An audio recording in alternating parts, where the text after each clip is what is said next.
For those of you who had all but given up hope after George Lucas made his statement that the Disney board would never, ever, ever change, that Bob Iger would be in power forever, well, big things just happened. And even the news outlets in the mainstream, they have to admit it.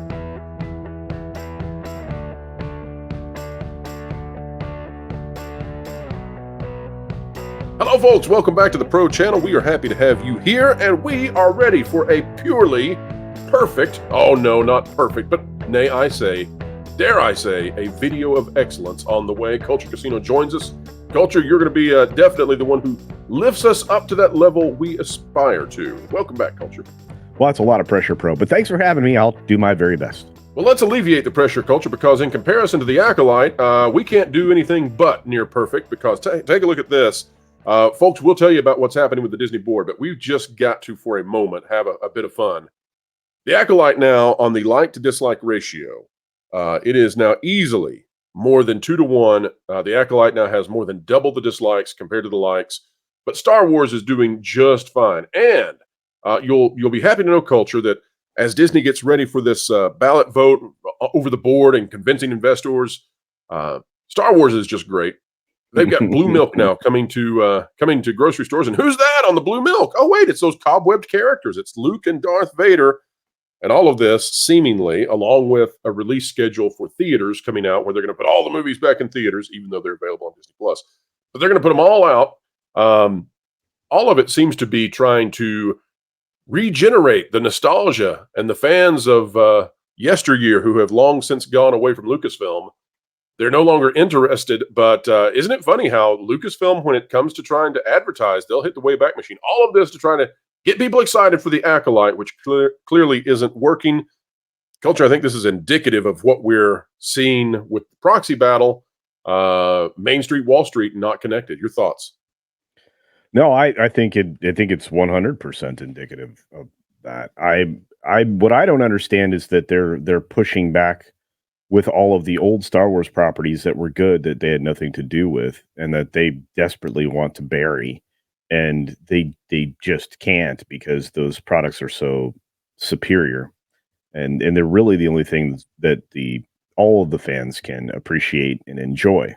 Oh, come on! You're going to love Frozen in Space. You know that. I don't think so. I don't think so. Frozen in Space with insert discovery of self from a LGBTQ plus perspective. No. Sounds like a Star Not Wars to me. There you now, go. Culture, there's going to be some out there who say that as we go into this video, that we're making much to do about very little, that the George Lucas statement was the nail in the coffin for any chances that Nelson Peltz had to get on that Disney board. This is actually a profound moment, far bigger than George Lucas, and we want to bring this to people. And we're not going to read this article because it's behind a paywall, but we're going to use the headline because I want folks to understand it's not just us saying it. We're not some sort of fringe element, telling you that, hey, there's something big happening. This is what they're saying out there on the mainstream outlets, many of whom are closely aligned with the Walt Disney Company and Bob Iger. Bloomberg says Disney board fight turns into a contest as Peltz gathers support. So how is this being handled by the trades? Well, Alex Weprin over at the Hollywood Reporter says, in setback for Disney board, influential shareholder firm ISS backs Nelson Peltz in proxy fight. And here's why this matters. ISS, which recommends how institutional shareholders should vote, says that Disney's failed succession processes are key to its recommendation. Now, ISS is not some bumbling outlet, some bumbling firm out there that sends out their advice too late, too little. This is right on time, because the institutional shareholders that we've talked about in the past that we thought would be fully on board with Bob, they don't have to vote until right at the end, because they have people who do this for a living. They have people who keep up with their votes across various companies, and that's their job. Let me read these first articles, and first paragraphs, and I'll get your take on this, Culture. In a move that could shape the high-profile proxy fight between the Walt Disney Company and Nelson Peltz's Triumph partners, the influential advisory firm Institutional Shareholder Services is recommending that its clients vote to add Peltz to Disney's board of directors. ISS ultimately recommended a vote for Peltz, but not Trian's other nominee, Jay Rasulo, and to withhold a vote for current Disney board member Maria Elena Lagomasino. ISS released a detailed report Thursday outlining Disney's performance and evaluating the proposals from both Trian and another activist, Blackwell's. ISS noted Disney's underperformance in recent years and places particular emphasis on Disney's succession issues. Culture, give us your thoughts on that breaking news. Well, first of all, I think they did a great job in the Hollywood Reporter breaking this down. It's exactly what the ISS thinks, and the ISS, if you paid attention to the story yesterday, is telling you that they agree with Nelson Peltz. In fact, I would suggest that Nelson Peltz largely used some of their information when he was compiling his own research on the Disney company and its historical underperformance.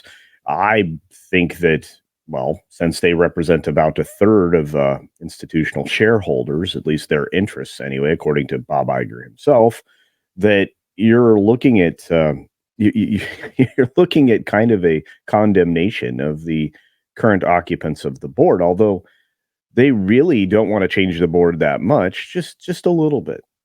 Well, Culture, is it fair to say that this is the company that is, to give folks an idea of how big they are, they essentially picked Bob Iger as CEO many years ago. Is that fair? Yes. Yeah, very fair. So we're talking about a major mover when it comes to Disney. If they move 1/3 of institutional investors to make this vote, we believe they will.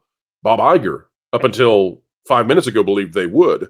Bob Iger may have also anticipated they'd stay by his side. They did not. But if they move 1/3 of institutional investors, then it's not very far you've got to go in terms of the average folks out there who may have already been siding with Peltz. And Culture, I've got a pretty big thing I'm going to say here for those who are still watching. You're going to be glad you stuck around. Culture, I think that Disney caught wind of this, and I think that George Lucas put out that statement when he did to brunt the impact of this, but I don't think it's going to work. But I think that's why we had that statement from George Lucas 24 hours earlier. Your thoughts on that hypothesis? I think your hypothesis is correct. I would agree with you. The what you always want to do in this kind of corporate warfare, or boardroom warfare, whatever you want to call this particular set of actions, I think you always want to try to blunt what it is. If you get wind of something that's going to not go your way, you try to blunt it in advance. Disney, unfortunately, their PR team has been doing a lot of blunting on the front end and on the back end of each of these little bits of bad news that float around. But you already had battle lines being drawn, a year ago, and I suspect, that this battle's far, far from over. I'm not sure what you think about that.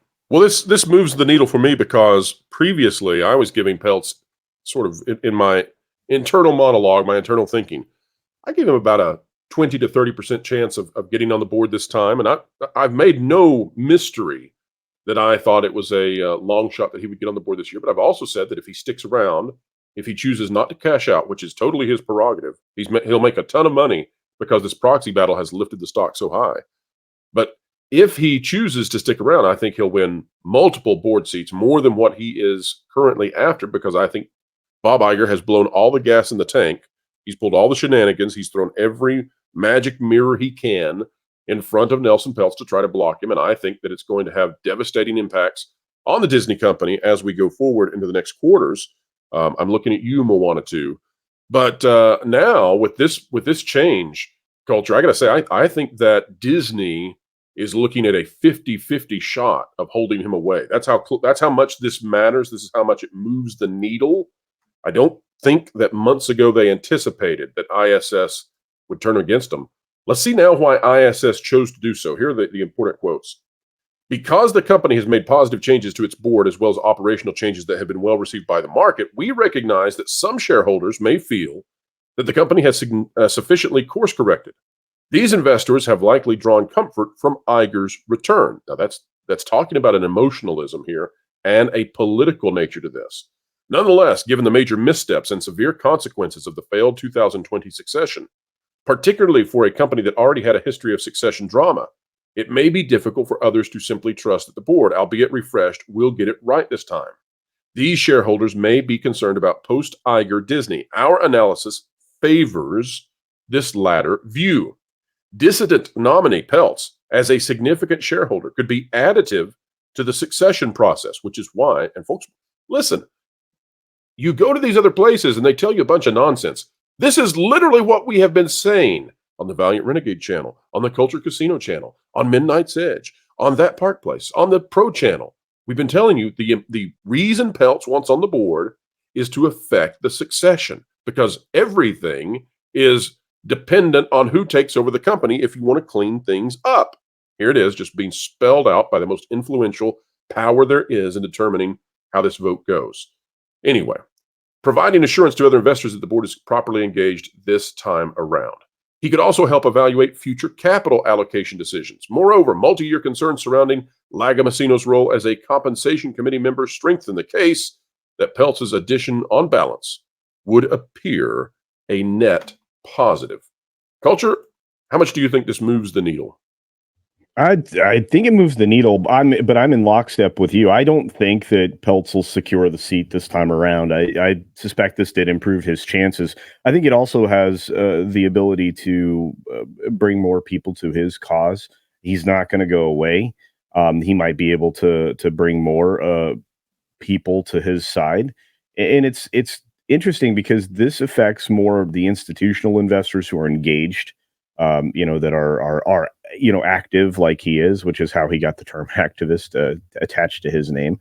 But people who pay attention to where their retirement is. So even people who might be engaged in retirement fund investments like through Vanguard, BlackRock, and the others, they have the ability to vote their shares as well, or throw their proxy in as well. So I have a feeling that it's going to affect people who are engaged in their future success. And if everybody's leaning towards Peltz to find his way onto the board, to have influence over not just, I think you're right. I think primarily it's the succession process, but I think there's other benefits of having him there as somebody who looks at the world completely differently, and more often than not is very successful. Look at the number of boards that he's been engaged with that came out in support of him. The companies that he was involved with came out in support of this man. Do you have people that are doing the same thing on Disney's side of the equation outside of the institutions? No. But again, we have to be realistic because 60% or more of the current outstanding stock that's owned is owned by institutional houses, managed funds and such. So it just speaks to the fact that he's fighting an uphill battle until he's able to turn the tides at those places as well. And ISS helps him do that. And it's a lot of this is political. The battle for Disney is significantly about partisanship and what's going to be propagandized into kids. It's sort of metastasized out of that now because in addition to the issues of, what is Pixar going to put in front of children while they're watching Disney Plus, which by the way, has cost Disney Plus the opportunity of being anywhere in the same league as Netflix. And that's really saying something because Netflix did everything they could a couple years ago to shoot themselves in the foot and the feet and everything else. Arrow to the knee. But we won't go there. But this is extremely, I think, based on the idea of politics, because you've got Iger and the entire board over there. They're hobnobbing with folks who are on the institutional left. You've got Peltz, who is part of, I don't even know anymore if there's an institutional right, but he's part of the money side of the right. And what's fascinating, Culture, is that Peltz and Rasulo, by the way, who we hear Rasulo is also a conservative, they're wanting to get on to the board as very, very minority, contenders there. They would be 2 out of 12. They would have no real ability to affect the votes. And yet Disney has fought so hard to stop this.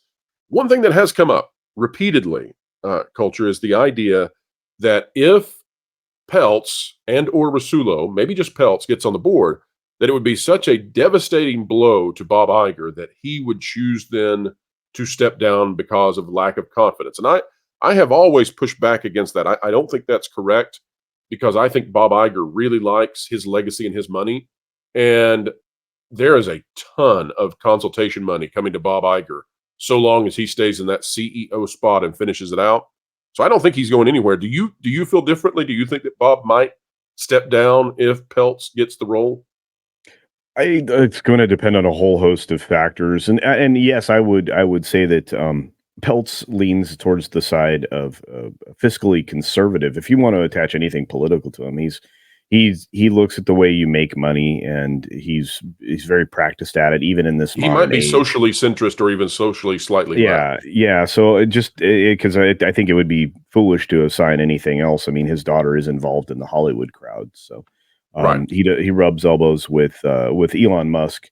Obviously, they're friendly, and Elon's definitely a centrist. So when He's you as look middle at as you get. Yeah. so when you look at it, I wouldn't assign any of those types of things, but I would say that he's very conservative when it comes to money, and he understands how money works, especially in investments in companies that are abandoning the things that make them great. Disney's been abandoning the things that make them great for a better part of 8 years now. You know, All right. Then explain this to me, Culture. yeah, Okay. If he's just a centrist, if he's just a guy who has a different perspective on finances, hmm and he's been highly successful, hmm um, and in comparison to Disney for the past 10 years, way more successful. oh Why yeah. is Iger, and why are those in support of Iger, and maybe there are puppet masters beyond that we don't even know or identify right now? Why are they fighting so hard to block one guy from the board? What is it? Okay, so this goes with the question you asked me previously. It did, because the answer is the same. They can't afford to have anybody outside of their little cadre, cartel group of conspirators. They can't afford for anybody to have a look behind the curtain. They're terrified of having anybody from outside that little clique that's fully owned. Those people are fully owned by the establishment. They can't afford to have somebody like Peltz on the inside. It's like, hey, we have this really big pot of beans that we spilled. Yeah, you're not allowed to look in there. They can't do That's that. going well. That's going Yeah, well. yeah. Having a monolithic viewpoint inside the company, turning it No. totally partisan, Yeah. running off all of the conservatives. And by the way, we'll say it one more time because there are lots of folks who tune in for the very first time with each of these videos. Folks, if you are a newcomer to this channel, if you're enjoying this, click that subscribe button and you can get more Yes. content. But for those of you who are new, I'm not here to propose that Disney become conservative. I'm here to No. say that in any organization, having liberals and conservatives together is so important. It'll keep you from having situations like the Acolyte by and large, because conservatives provide a significant value to your organization because they want to defend that which works. That's what makes them conservative. Yeah. They want to conserve the ways of the past. Liberals will try to find the flaws and they will attempt to fix them. And then the back and forth between those two groups will help you best assess what really is broken and needs fixing, as well as what really is worth utterly preserving. So you need both of those groups. If you get too conservative, like if your organization is just made up of conservatives, then what happens, and this really comes down to personality traits, what happens is if you're filled with conservatives, suddenly your organization can't move into the future. And if you have too many liberals, what happens is it becomes chaos because you start throwing away things that were actually pertinent to your future success. So you need both sides. Now, that's not to say that you need these postmodern neo-Marxists, right? The tribalists, the intersectionalists, the wokesters. Jonas calls them the post-rationalists. We've seen this, right? This is the new far left. You don't need those folks because they're just deconstructionists. They're just into destroying everything and tear it down and replace it with power. And you don't need that because that's anti-meritocracy. You need people who believe in the truth. Good Lord. I mean, can you imagine trying to build a house with someone who doesn't believe in the truth? You say, hey, I think that roof is not pitched enough. That's going to be a real problem. And they say, it doesn't matter. It's all about power anyway. Like that. It doesn't work in any other industry except where these people go, which is places where they don't produce much anyway. Culture, you and I had a slight disagreement. And as we wrap up today, Ghostbusters Frozen Empire has just come out. Complete sidebar. But you and I were having such a great conversation about it before we started recording this video. And I just want to say, I'm looking forward to watching your video that is coming out on your channel. I gave the movie a less than average review, and it hurt my heart to do so because I love Ghostbusters. I love the franchise. It's connected to special memories for me. I sent out a tweet. I went and saw the original Ghostbusters in theaters with my father, and we went back and saw this latest one together, and it was a really cool moment to replicate. But it wasn't a great movie to me. You had a better time, and so I'm hoping that by watching your video, I'm going to see the special that was in the movie that I missed, and maybe I can go back and find it. Tell the folks when that might be coming out, as well as what else is coming up on your fantastic outlet, Culture Casino. Well, as of the time of this recording, there's a pretty decent, or at least the time that you're viewing this, there's a decent chance the review's already out. So I hope everybody gets a chance to check it out and enjoy it. And I gave the film a slightly better than average review. Yeah, we are a bit at odds, but I think it's okay. I think, how about that? We can still be friends, and we both, I think, still love Ghostbusters. Culture, Yes. my assessment is that the original Ghostbusters is the greatest dry comedy. Okay, it's not slapstick; it's high intellect comedy. It's the best of all time. Do you agree? Or is there any other comedy better in that area than Ghostbusters? No, I think despite the fact that 1984, in fact, that whole period of the 80s, it had fantastic films, Ghostbusters is one of the standout films. Oh, it's so good.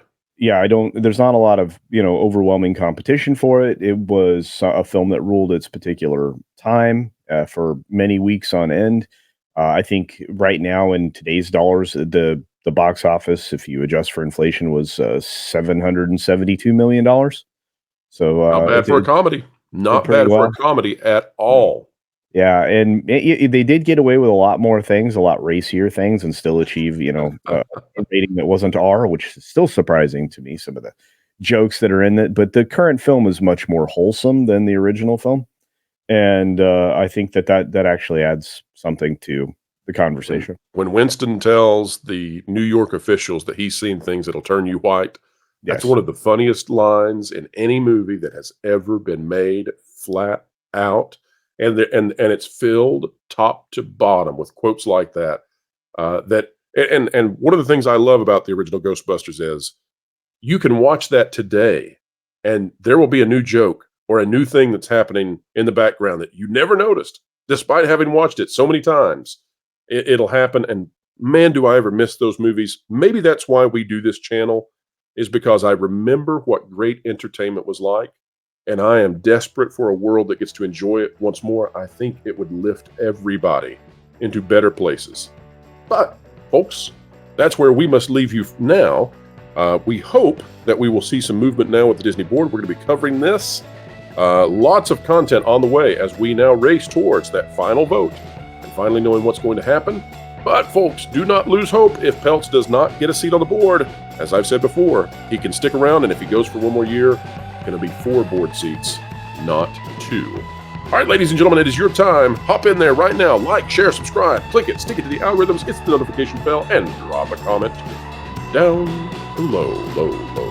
All right, folks, we hope you had a great time. We had a great time with you. An attitude of gratitude for you spending part of your day with us. There is no greater honor. Go check out Culture Casino and his review of Ghostbusters. Go see the film. I hope you do, and I hope you have a good time with it. Folks, wherever you are and whatever you're doing, keep learning, keep growing, and keep having fun. What? What? I put out a tweet of a fat minority with a booger in her nose, and I said, "This is an empowered woman." And Katako retweeted it. You don't have your own X account, do you? Oh, well, I actually created it a while ago. The greatest troll I've pulled off in a long time. Do you know how many things I've secretly tanked? Oh gosh, I hope not. That would make me legally culpable. But, what are you talking about? Sweet Baby Inc. Huh? Yep. I'm the... Shut up. I'm the CEO. Yeah, no, seriously, look, this is my profile picture. Everyone's just AI. It's great. I'm so excited to gaslight everyone and see what they're gonna like next because they think it's socially obligated. Wait, so you're... No way. You're Yep. the CEO of Sweet Baby Inc.? Maybe. But first, you should see the jewelry company I created. We're gonna get sued. It's gonna be good.